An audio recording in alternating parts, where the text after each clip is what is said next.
The only goal you have as a physician associate from the day you start your journey till the end is to pass your final exams. And of course, to pass it, we have to learn. And this goes from anatomy to immunology to any other logic in between. I got tired of spending hours studying just to remember a few things as if my brain was downloading at 1 kilobyte per second. I went to the internet, from journals to forums, to try and find a solution. I even changed my diet and exercised more, but I was still having brain diarrhea. The last straw was when it cost me a potential Mrs. Study Bro, when I fumbled her birthday. These women of today don't even give second chances. The irony is, I could remember a study session I had done 10 years ago as a biomed student. But if one were to ask me about the book I was reading the day before, all you would hear were fillers.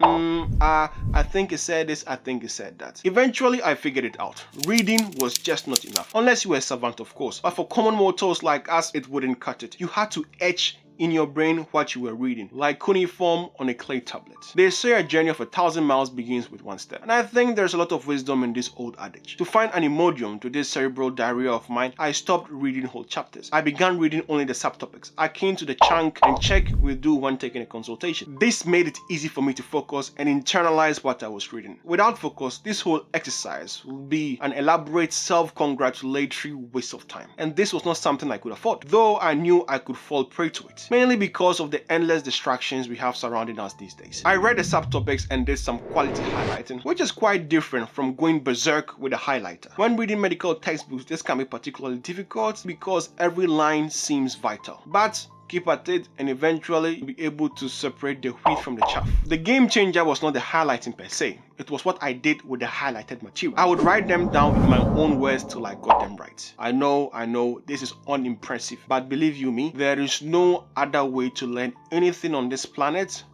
than with repetition. The technology to hook yourself onto a computer and download information into your brain is not yet present. You can only see that in the Matrix. Reality is quite different. The reading was the first pass, my first acquaintance with the information. The highlighting was the focusing on the information, and the writing it down was my attempt to etch it in my brain. As humans, we have 3 types of memory. We have what they call the sensory register, the short-term and the long-term memory. What we are after is the long-term memory, specifically the explicit semantic, which is the one dependent on conscious recall and associated with concepts and ideas without an autobiographical bent. Simply put, is the one we can actively assess. My cursory understanding of the matter boils down to this. It's either you use it or you lose it. That is, the more an idea or concept is reinforced, the easier it becomes to recall it in the future due to neuroplasticity.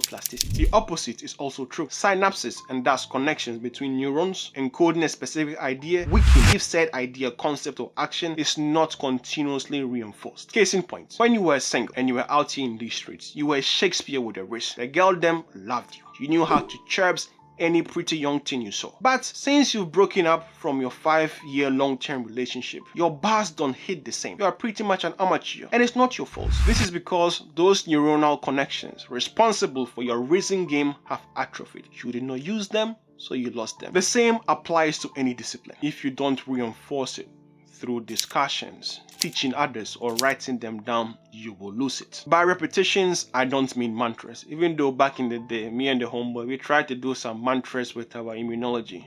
Innate, adaptive, CD4, CD8, APCs, phagocytes, monocytes, toll-like receptors, MHC. It was BS. It did not work. I mean some degree of spaced repetition. Early on, the interval between which you repeat the concept, the ideas will be shorter, but as you begin to internalize them, you can then space them out. Every other day, every 4 days, every week, every month, you get the drift. The important thing is that you repeat them. Because I did the same 3 passes with each subtopic, I strengthened the connection each time. And to supercharge it, when you are writing down the current subtopic, you can add the previous one, so you are further reinforcing it. This little process, if done consistently, you will develop what people call photographic memory. The truth is, there is no photography going on here. It is just a product of diligent repetition. An unintended consequence of this method is you would end up with revision notes much earlier in the year than you otherwise would. You just have to study, repeat it, and before you know, you'll be banging things out. And finally, make sure you test yourself. This is very crucial because the neuroplasticity I'm speaking of is non-judgmental. It will hold on to wrong information with the same intensity as it does good information. Using tools like the knowledge tutor on past medicine will be very, very helpful. It will point out your blind spots, which will allow you to correct them and save you time in the long run. The process I've laid out is not shiny, it's not groundbreaking, but it is effective. All I ask is you give it a try. Even if you slip from time to time, just course correct and try it again. It will move the needle and get you closer to passing the exams when the time comes. To save more time, click on this video. To learn more about the Physician Associate, click on this video. It's your boy Yoti and I'm out. Salute.